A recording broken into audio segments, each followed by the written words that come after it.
Damn it! Swear jar. The swear jar is all the money we have to send you to college. So you should be happy I cursed. For the next minute only, you can curse. Then hairy balls. Hi guys, hope you're going well. I'm talking about Zach Braff's indie comedy Wish I Was Here. Now, firstly, I also have a vlog on this movie. I was able to attend the LA premiere at the Directors Guild of America, which was really, really exciting. So I'll leave a link to that video in the description box down below. You should have a look. Yeah, it was so cool. I got to go and see all the cast and crew. I didn't actually get to meet anybody, but they were there afar in the same auditorium as me, and I got to see Zach Braff get up at the beginning and introduce his film, which was really, really special. So yeah, that was really fun and really cool. So this film, Wish I Was Here, it's been 10 years since his last film, Garden State.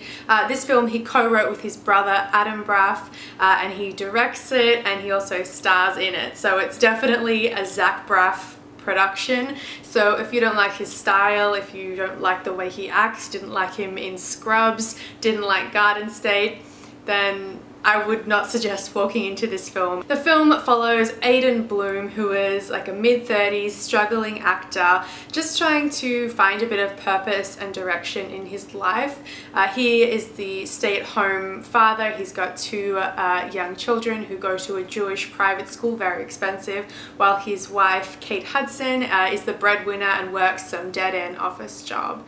Now, it's actually Aidan Bloom's father who pays the kids tuition, and when the father falls ill and just gets sort of sick from elderly age, whatever, Aidan finds that he can't pay the kids tuition and he decides to homeschool them. It's a fun film. It's got that classic Zach Braff comedy when it comes to looking at the Jewish culture, when it comes to approaching actors, struggling out of work actors. I really think that Zach knows comedy, and I like his style of comedy, so I really appreciated that in this film. Some parts maybe that I didn't quite connect with as much were, I felt it was a little bit overly poignant and heavy-handed on some of its wisdom. In the parts where Aidan Bloom is interacting with his family, learning more about his kids as he spends more time with them, and you know, having conversations with his brother who's slightly estranged, and the family sort of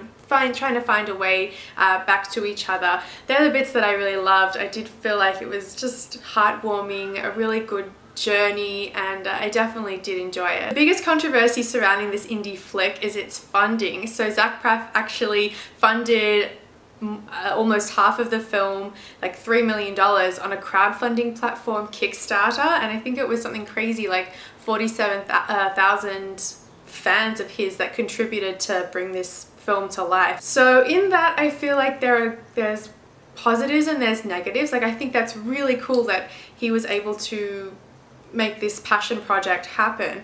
But on the same token, if most of the money was coming from his fans and it wasn't coming from above, it wasn't coming from a studio system or like an executive producer, I don't know, it also means that he wasn't accountable to anybody, that he could just make whatever he wanted and nobody could tell him otherwise. You know, I mean, like, he co-wrote this film, he directs it, he stars in it, like, nobody was able to pull him up and say, cut that, you can't have this, you can't have that plot line, you can't cast this person. You know, he didn't, yeah, accountable is really the word I'm looking for. He was able to make whatever the hell he wanted to. And I'm not saying that if he made this under the studio system or if he had, you know, that would have changed anything. It's just interesting to see that this film does feel a little bit heavy-handed on some of those themes. It does seem like it waffles a little bit and is kind of indulgent. So, you know, maybe it could have benefited from having a little bit of tightening. It felt like familiar Zach Braff territory, and so I was quite comfortable with it. Its heart was in the right place, and I did overall enjoy it. So they're my thoughts. Please leave comments in the comment section down below. Let me know what you're thinking. If you're planning on seeing this film when it comes out in 2 weeks on a general release, I'd love to know what you're thinking. Make sure you subscribe to my channel, keep up to date with my other movie reviews, and I'll talk to you guys soon. Bye!